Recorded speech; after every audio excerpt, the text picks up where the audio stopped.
Okay, let's talk about a writing technique that could completely change how you approach dialogue. Seriously, it's a way to turn those flat, boring lines into moments that are absolutely unforgettable. So, if you're a writer, you've probably been here.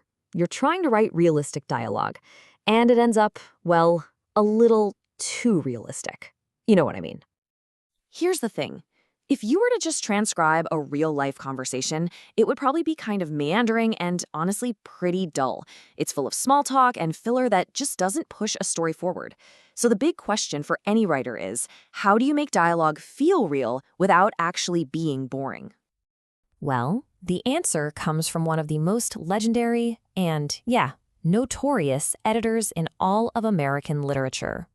His name is Gordon Lish, and Lish had this core belief that great writing had to be more than just accurate. It needed to be an event for the reader. I mean, look at this career.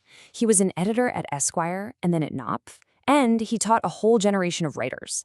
Through all of this, Lish got a reputation for being absolutely ruthless in his hunt for a powerful sentence. He wasn't just fixing commas, he was digging for the very soul of a story. Yep, they called him Captain Fiction. He championed these amazing authors like Raymond Carver, Amy Hempel, and Don DeLillo, and he was always pushing them to write with a voice that was raw, distinct, and totally their own. It pretty much defined an era of writing. Just listen to what the author Barry Hannah said. Lish was a genius editor who would cross out everything, so there'd be like 3 lines left. And he would be right. You gotta love that. He was like a sculptor, just chipping away at the stone to find the real story hidden inside. So, what was this secret that Lish taught? He had a name for it, the burnt tongue. And it's a method for taking your dialogue from just functional to truly unforgettable. So the core idea is kind of this brilliant paradox, right? To make your writing sound more real, you actually have to say it wrong. You have to let go of that perfect, correct, clean language to find a deeper, more human truth underneath. And Lish did not mince words about it. This was his direct command. He really believed that perfectly polished dialogue just felt lifeless, almost like a robot wrote it. The real energy, the real character, that stuff was hidden in the messy imperfections of how people actually think and speak. And this is why it's so powerful. It's not about being weird just to be weird. It's about making the reader feel what's going on inside the character's head. That strange, off-freezing, it mirrors their unique emotional state, whether it's confusion or obsession or just pure joy. Okay, but theory is one thing. Let's actually see how this technique can take a simple idea and just completely transform it from flat to fantastic. So picture this. A writer is on their first draft. We've all been there.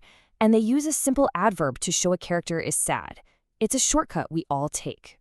So you get something like this. She moved through the days sadly. I mean, sure, it's correct, but it's also completely forgettable. It tells us the emotion, but it doesn't make us feel it. It just doesn't leave a mark. Okay, now watch what happens when you apply the burnt tongue. One of Lish's students, the incredible Amy Hempel, takes that exact same feeling of sadness and just sets it on fire. Whoa, I move through the days like a severed head that finishes a sentence. Do you see the difference? That image is bizarre, it's unexpected, and it is absolutely unforgettable. You have to stop, you have to reread it, and you truly feel the character's strange, dislocated state of mind.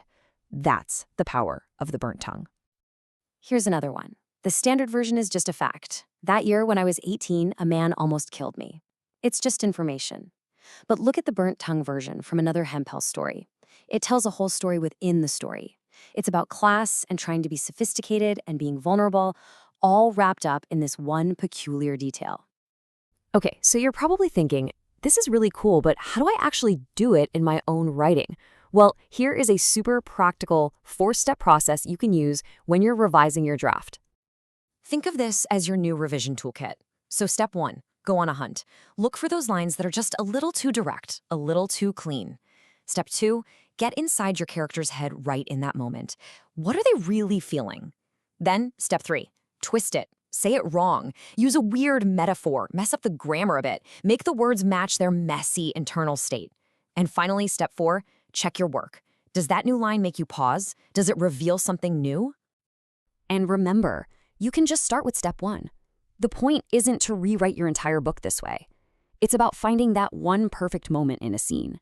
that one flat line, and just setting it on fire. Because ultimately, this is the goal. Lish said it perfectly. It's not just about what happens to your characters. It's about creating an emotional experience for your reader, something that happens in their heart and their mind that they just can't shake. So, as you go back to your own draft, I want you to ask yourself this question. What's a truth in your story that you can only really tell by saying it just a little bit wrong? The answer might just be the key to unlocking your character's true voice.